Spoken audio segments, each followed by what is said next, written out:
Hello, everyone. Y'all asked for some Tough Love Tuesday, and that is about to go down. I love when y'all love Tough Love Tuesday because it makes me happy because I love giving tough love. Hello. So many of you are just pumped for this. By the way, after I give some tough love, y'all don't have to message me, and I'm not calling anyone specifically out. This is just a general tough love to my team. So let's get started because I have a volleyball game tonight and I don't want to let my team down by being late. So, tough love. Okay, so we've got some people who are discouraged or struggling. That's a normal part of the business, but let's talk about a few things. Number one, a lot of you went to school for 13 years at least. Some of you went for 15 to about 20 years of school. Learning, training, practicing, whatever your profession is, and you sign up for It Works, and you sit through 45 minutes of training, and you try it for a month, and you quit because it's not working for you. Okay, you went to school for maybe 20 years, and it wasn't working out for you, so you tried this new thing, and you're not even willing to put more time into it than 45 minutes of training videos. Have you talked to your sponsor? Have you gotten on conference calls? Conference calls are like 10 minutes on Sunday, Mondays, and Tuesday nights. I know Monday calls are a little bit longer, but seriously, I feel like the fact that sometimes you aren't willing to ask questions, you aren't willing to talk to your sponsor, you're not willing to drive for an hour to a training, you're not willing to go to conference, you're not willing to invest any time and any money in getting into trainings or getting plugged in with your team or meeting other people on the team, that is just crazy. It is crazy that people feel like they can sign up for a network marketing company and they feel like they can work less and train less and be less educated in this field, but make way more money than what they make at the job that they went to school for 20 years. I'm not saying that you can't start making money as soon as you finish those 45 minutes of training videos, but what I'm saying is that if you want to make huge money in this company, or you even want to, make a substantial monthly income for your family. I'm not talking about millions of dollars. You have to be willing to put in some of the work and to do some of the learning to get excited. You don't have to know everything to make money, but you need to be investing in yourself so that you can invest in your team. So anyone that is planning on signing distributors or already has distributors, you need to be working and going to trainings and getting on calls just like you would expect your team to do. I'm not reading y'all's comments. I'm sorry. I'll make another video later if I need to, but I'm kind of in a hurry. So I even took notes so I wouldn't get too off topic. Another thing, for those of you who have told me you've talked to everyone, you've done everything you can think of, there's nothing left that you can do. You're literally doing everything that you can to be successful. Let me ask you this. Are you doing everything you can do, or are you doing everything you're willing to do? Because there's a huge difference. Are you standing on a street corner with a bulletin board with before and after pictures? Are you on Pinterest? Are you on Twitter? I'm not saying you should do all of these things, but I'm just saying, are you actually doing everything that some other people are doing for their business? So you don't like making videos. Well, I don't like making videos either, but I do it for my team. Are you blitzing? I don't like blitzing either, but I'll do it because I want this business to work, and that's what people tell me to do, and that's how other people make money. Are you on virtual parties? I don't care if your network doesn't like virtual parties. Are you on there? Are you inviting people? Because some other people are making a lot of money doing virtual parties. So think about that. If you don't know what else you could possibly be doing for your business, talk to your sponsor or talk to me.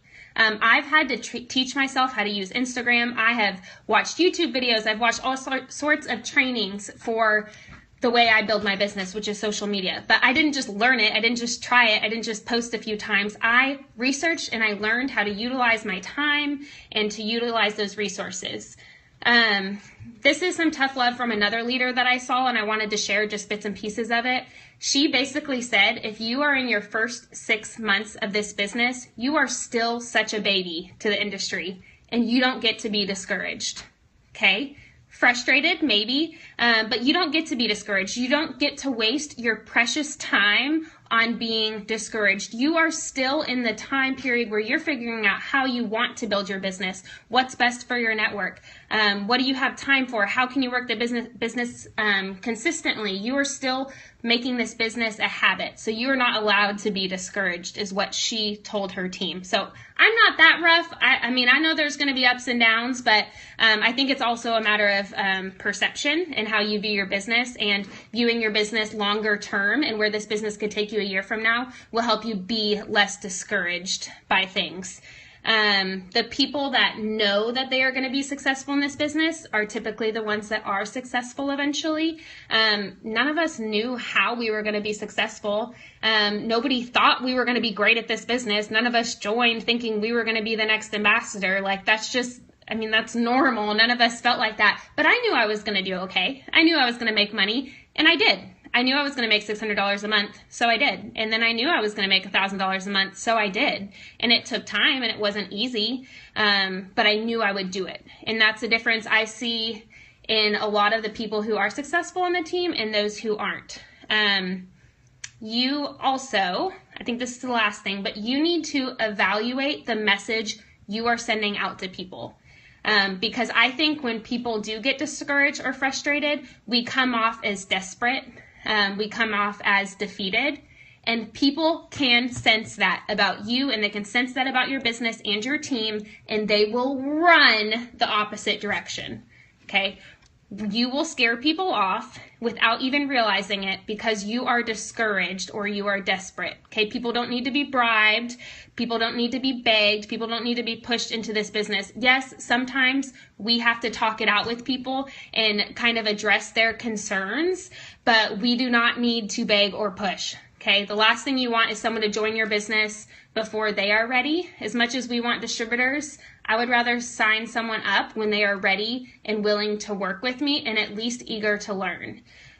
So keep in mind, you have to be someone you would be drawn to in order to draw people to you. So think about the picture and the attitude that you are sending out to people.